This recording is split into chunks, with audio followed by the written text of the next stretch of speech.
What's up, guys? Welcome back to the channel. MTL Lifestyle, back at it again. We're gonna be cooking today and you guys are going to see, it's called an all-in-one called Musa. So we're going to be cooking an all-in-one with a whole bunch of different ingredients, coconut, different ground spices, different ground ingredients. We're going to see how that turns out. I'll tell you guys what the taste is like, what the aroma is like throughout this whole entire experience, and you guys are gonna see exactly what we have going on in a bit, but just keep it locked.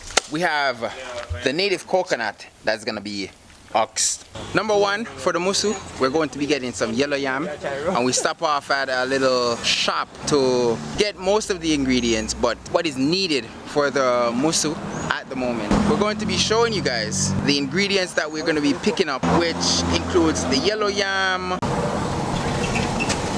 Irish potatoes, and the mackerel. And of course, this is what we just picked up. This is called a dasheen. This is the cocoa. But here's another thing. They have similar traits. You cook this, it looks purple as well. And this one is also purple. But they're both in the same family. You can tell that this is organically grown. Most of them jump out like 3 or 4 times. And this is called a this is what they call. And there's different form of beads, anything that you want to wear. And we have like this, and even hats with dreads on it. Dreadlocks, yeah. So we're getting the noodles and then the mackerel to put inside of the musa. It's the first time I'm trying it, and I'm excited, and I hope you guys are excited to see it as well.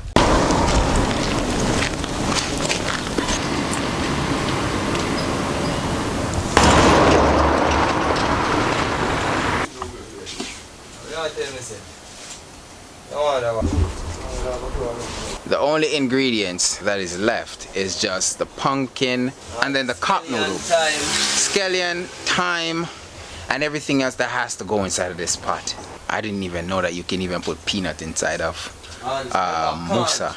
Coconut oil is one of the best and most organic thing that you can use for food purposes, just by eating and for cooking. All the ingredients.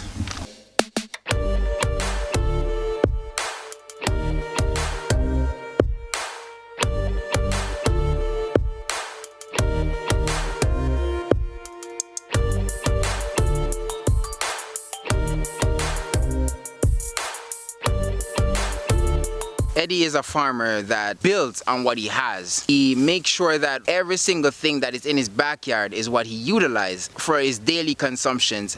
He makes cold. He plants. This is something that he does on a regular basis, 7 days a week. This is his bread and butter.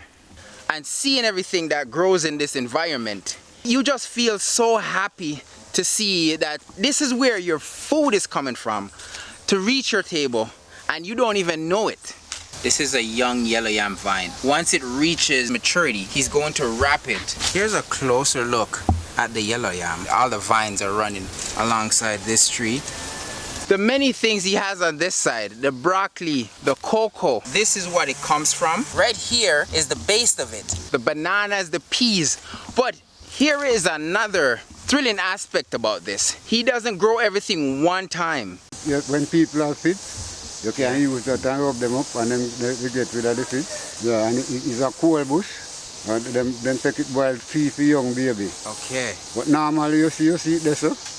And if I was to go in a yard now, and somebody come to me and say, they want this weed, and me get up and say, I go look some street weed. Me never find it, me never remember say this until all 2 days after. Okay. Once you say you go look street weed, yeah, you walk over it, and you walk on it and you don't even smell. The weed that he's talking about, it's called the spirit weed. This plant, you have to break it down in its natural form in order to get the medicine that is needed to cure the seizure. It also have a little defense mechanism to it, so you have to watch how you maneuver around this. But it almost looks like little baby pineapples on the inside.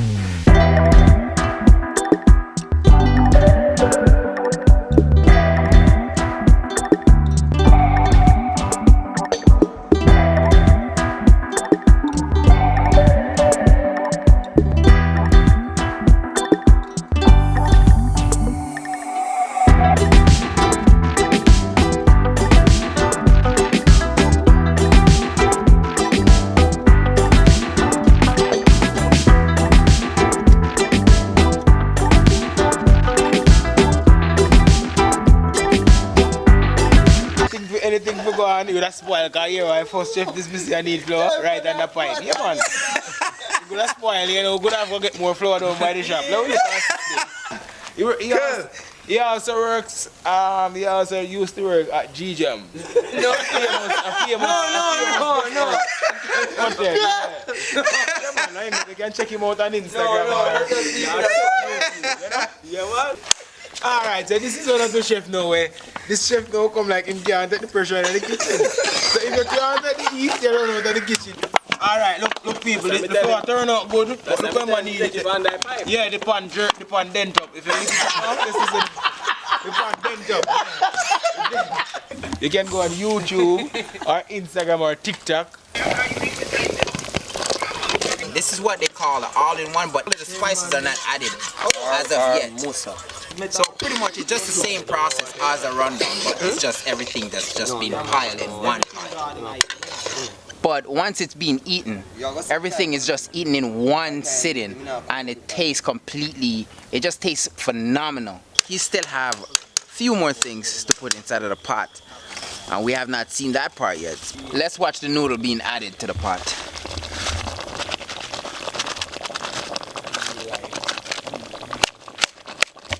So many things we use to spice up our pot. We don't need no salt nor anything in this. No. Look how much this flavor changed. Look how colorful that is. The flavor embroils your tongue. The time you smell the scallion and the pepper inside of the pot. Very flavorful in taste, very flavorful in mixtures, and very radiant. The flavoring for this pot is very, very textile. It's very methodical. Look at this gravy. Look at the thickness of the sauce. The sauce looks so shiny, so glistening. Let's try this. So everything that the pot and the spices has to offer is all in this one dish. Look at that. The sauce is amazing. Let's try the dumpling. Look how beautiful that looks. You know what? Let's try this again. Look how beautiful that looks. The sauce just glazed the dumpling like a chocolate cake. And flavor and spices, it's amazing. Every bite makes you want to just gobble down the whole entire pot and not share.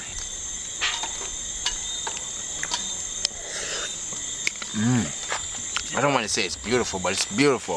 Guzo! The pot, guzo. I see that smile, you wear like how you wear that dress. Yeah, so I say right now, you don't have to use skin, brother, techniques we have here, brother, you see me? And we don't have to measure nothing in no cup, no water when we need fluid flour, you see me?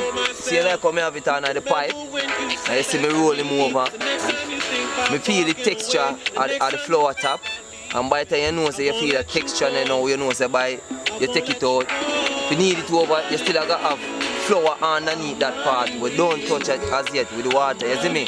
So then you see me start rolling out now. We don't have to add nothing in a cup, but we're measuring water, we're measuring salt, we're measuring. No, we don't have to do measuring. No, a real chef. Me no go school for chef, you know, because my mother teach me a lot. You see me? Mama teach me a lot, man. Yeah, man, a lot, man. Me can wash, cook and clean, man.